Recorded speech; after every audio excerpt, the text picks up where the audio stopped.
భూకంపానికి జపాన్లోని ఇషికావా రాష్ట్రం చిగురుటాకులా వణికిపోయింది. రిక్టర్ స్కేల్పై 7.6 తీవ్రతతో ప్రకంపనలు వచ్చినట్లు జపాన్ జియాలజిస్ట్ తెలిపారు. ఇప్పటి వరకు 78 మంది మృత్యువాత పడ్డారని స్థానిక అధికారులు వెల్లడించారు. సముద్రపు అలలు 5 అడుగుల పైకి దూసుకురావడంతో అధికారులు సునామీ హెచ్చరికలు జారీ చేశారు. భూకంపంతో సుమారు 33,000 ఇళ్లకు పైగా పవర్ సప్లై పూర్తిగా నిలిచిపోయింది. జపాన్లో సంభవించిన భారీ భూకంపంలో సహాయ చర్యలపై ప్రైమ్ మినిస్టర్ ఫూమియో కిషిడా సమీక్ష నిర్వహించారు.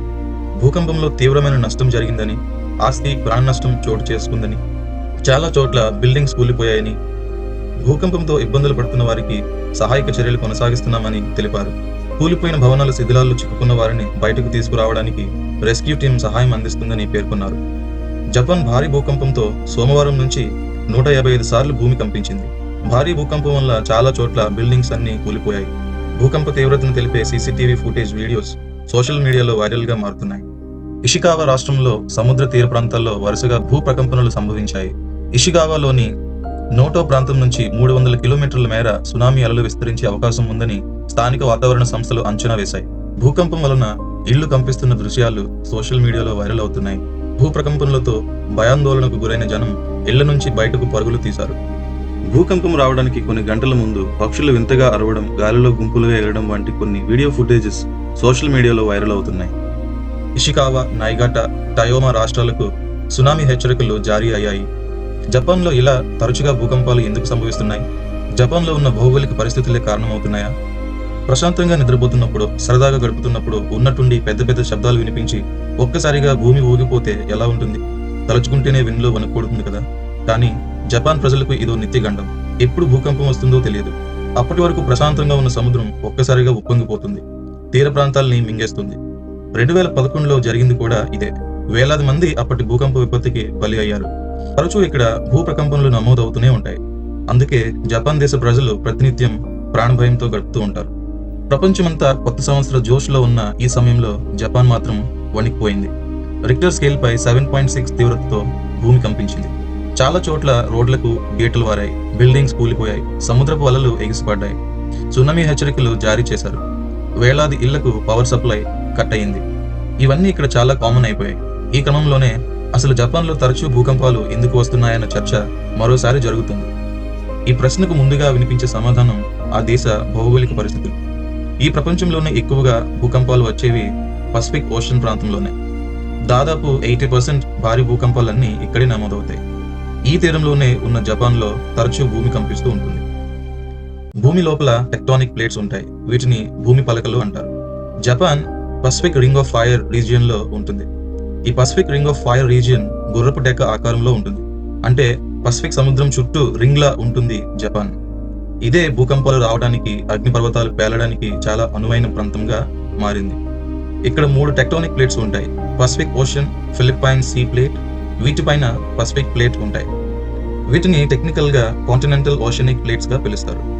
ఈ టెక్టానిక్ ప్లేట్స్ ఒకదానికి ఒకటి ఢీకొట్టుకునే ప్రాంతంలోనే జపాన్ ఉంది. అందుకే పదే పదే జపాన్ లో భూకంపాలు సంభవిస్తూ ఉంటాయి. సముద్రానికి కింద లేదా దగ్గరలో భూ ప్రకంపనలు వస్తే అది సునామీకి దారితీస్తుంది. జపాన్ లో భూకంపం వచ్చిన ప్రతిసారి సునామీ హెచ్చరికలు జారీ చేయడానికి కారణం ఇదే. ఇక్కడి భూమి లోపలి టెక్టానిక్ ప్లేట్స్ ఒక్కసారిగా కదిలిపోతాయి. ఈ కదలికలు పసిఫిక్ రింగ్ ఆఫ్ ఫైర్ ప్రాంతంలో ఎక్కువగా ఉంటాయి. సాధారణంగా భూకంప తీవ్రతను మాగ్నిట్యూడ్స్ లో కొలుస్తారు. ఆ ప్రభావాన్ని సెస్మిక్ ఇంటెన్సిటీ స్కేల్లో లెక్కిస్తారు. మిగతా దేశాల్లో ఈ ఇంటెన్సిటీ 0 నుంచి 7 వరకు ఉంటే జపాన్ లో మాత్రం ఒక్కోసారి 10 వరకు వెళ్లిపోతుంది. అంటే ఆ ప్రభావం ఏ స్థాయిలో ఉంటుందో అర్థం చేసుకోవచ్చు. భూకంపాన్ని, జపాన్ని విడదీసి చూడలేం. వాటికి భయపడి బతకడం కన్నా వాటి నుంచి తప్పించుకోవడానికి ఏం చేయాలనే దానిపైనే ఎక్కువగా ఫోకస్ పెడుతున్నారు. చిన్నప్పటి నుంచే పిల్లలకు పాఠాలు చెబుతున్నారు. డ్రిల్స్ కండక్ట్ చేస్తూ వాళ్లకు అవగాహన కల్పిస్తున్నారు. ఉన్నట్టుండి అలార్మ్స్ మోగించి వెంటనే విద్యార్థులందరూ బెంచెస్ కింద దాక్కోవాలని చెబుతూ ఉంటారు. అక్కడ పిల్లలు ఎంతగా అలవాటు పడిపోయారంటే కాస్త భూకంపం సంభవించిన వెంటనే సేఫ్ ప్లేస్ కి వెళ్ళిపోతుంటారు. 1923లో క్యాంటోలో ఒక భారీ భూకంపం సంభవించింది. దీన్నే గ్రేట్ క్యాంటో ఎర్త్ క్వేక్ గా పిలుస్తారు. ఈ విపత్తు దాదాపు 1,00,000 మందిని బలి తీసుకుంది. తర్వాత కోబే సిటీలో వచ్చిన భూకంపం కారణంగా చాలా ప్రాణ నష్టం, ఆస్తి నష్టం సంభవించింది. ఇలా తరచూ తీవ్ర భూకంపాలు ఆ దేశాన్ని ఉక్కిరి బిక్కిరి చేశాయి. అందుకే జపాన్ భూకంపాలను తట్టుకునేలా ఇళ్లను నిర్మించే టెక్నాలజీని యూజ్ చేస్తుంది. ఇక్కడ బిల్డింగ్స్ లో సెస్మిక్ ఐసోలేషన్ బేరింగ్స్ వాడుతున్నారు. ఈ బేరింగ్స్ భూకంపం వచ్చినప్పుడు బిల్డింగ్ ని హారిజాంటల్ గా కదిలేలా చేస్తాయి. దీని వలన బిల్డింగ్ పై ప్రెషర్ తగ్గి డ్యామేజ్ కూడా తగ్గుతుంది. ఈ బేరింగ్స్ తో పాటు కాంక్రీట్ ఫ్రేమ్స్ ను కూడా ఏర్పాటు చేస్తుంది. బిల్డింగ్స్ కూలిపోకుండా ఈ కాంక్రీట్ ఫ్రేమ్స్ అడ్డుకుంటాయి. భూకంపాన్ని ముందుగా పసిగట్టే ఎర్లీ వార్నింగ్ సిస్టమ్స్ ను కూడా ఏర్పాటు చేస్తున్నారు. ఎప్పుడైనా భూమి కంపించినప్పుడు ఆటోమేటిక్ గా గ్యాస్, ఎలక్ట్రిసిటీ సప్లై నిలిచిపోతుంది. ఆటోమేటిక్ ఫైర్ ఎక్స్టింగ్విషన్ సిస్టమ్స్ తో నష్టాన్ని చాలా వరకు కంట్రోల్ చేయగలుగుతున్నారు. మరో కీలక విషయం ఏంటంటే జపాన్ ప్రభుత్వం ప్రత్యేకంగా స్ట్రిక్ట్ బిల్డింగ్ కోడ్ ని తీసుకొచ్చింది. నిబంధనల ప్రకారమే బిల్డింగ్స్ ని నిర్మించాలి. జపాన్ లోని అన్ని బిల్డింగ్స్ ని 10 years ఒకసారి చెక్ చేస్తారు.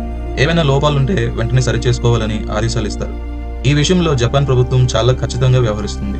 రూల్స్ పాటిస్తున్న బిల్డింగ్స్ కి ఇన్సూరెన్స్ కంపెనీలు ఆఫర్స్ ని ఇస్తున్నాయి. ట్యాక్స్ కన్సెషన్, సబ్సిడీస్ తో ప్రోత్సహిస్తున్నాయి. ఇన్ని జాగ్రత్తలు తీసుకుంటేనే గానీ ఎంతో కొంత ప్రభావం తగ్గడం లేదు. కాకపోతే సునామీ నుంచి తప్పించుకోవడానికి ఏ దారి ఉండదు. అలాంటి విపత్తులు విరుచుకుపడినప్పుడు మాత్రం నష్టాన్నే చవి చూడాల్సి వస్తుంది. ఇది ఇవాల్టి video friends. Hope it is interesting and informative. ఇటువంటి మరిన్ని వీడియోస్ కోసం నా ఛానల్ని సబ్స్క్రైబ్ చేసుకోండి, లైక్, షేర్ చేయండి. Thanks for watching. నేను మీ మెహర్, సైనింగ్ ఆఫ్.